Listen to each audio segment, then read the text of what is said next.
in September nili hian khuai ngalpui kan kual thin dawna amlo lun to em man lo so em ti kan en don thir tu ten kongain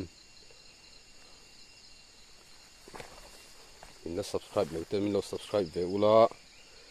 like share le comment te kha thei chu mi lo ti sang ve bok ula ti kha kan han in ngen le masa ani te hi ka hual pati na khania hi nai vai de hleka an kalma saber don ani ni adang hi chu thlat de hleka wang kan to man lo mai the hi kan en ma saber khu lai ro thanga khun ani a ngalpui hi an lun to chuan abula ten chong vak han comment vak thlei thi khan thin lowa chong vak ngam thin lo ani ka ha kan lo khedon ni ngalpui hi chu an ru kana sia chuanin abula han chong vak le chet vak kha angam om lo ti kha kan soi ma sa ni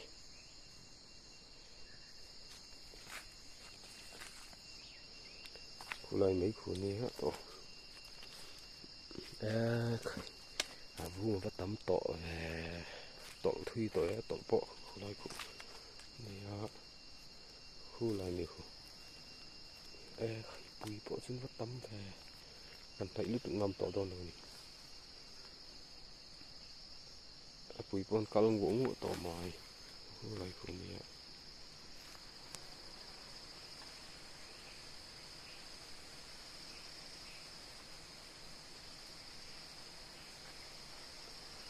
pui pon tam to le hi kan thai lu tu ngam to lo ma ka lak na thang han ka lak ala ngam to don tlat lo we ya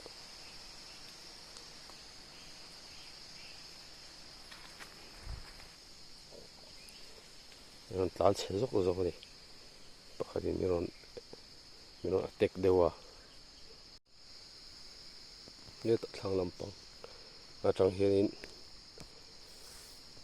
en ve han tum china tlan chit wak ngai china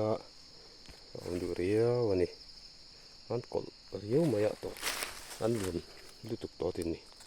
helam thang kan en le china ram nuai nal thei sia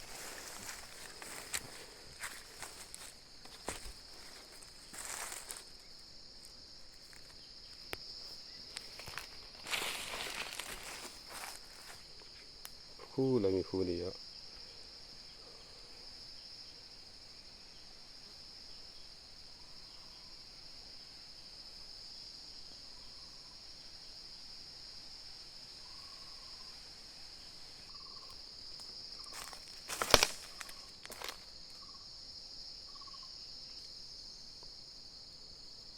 avung po hi pui to tak ani he khu hi September 30 mai la ni ya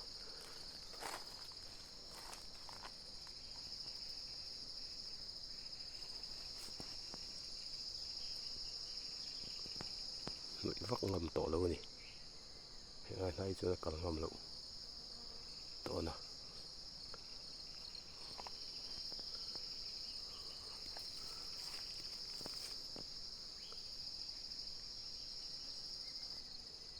pui to tak ani an pui to khop mai video ti top nga ya pui an miron attack le deu zeu thina chu wang chuan a nai lu tu ngam lo ti kha sei non le ni video po sei deuh lagin a ti thei lowa ti to zeu kha ngai thina ni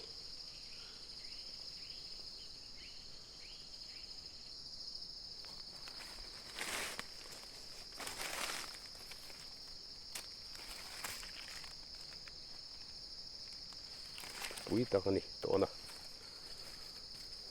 hei ngal pui hi busom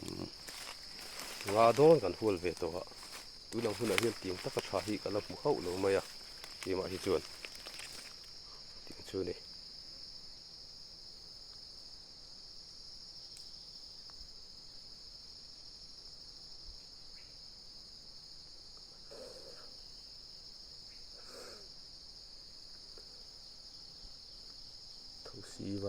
tam em maya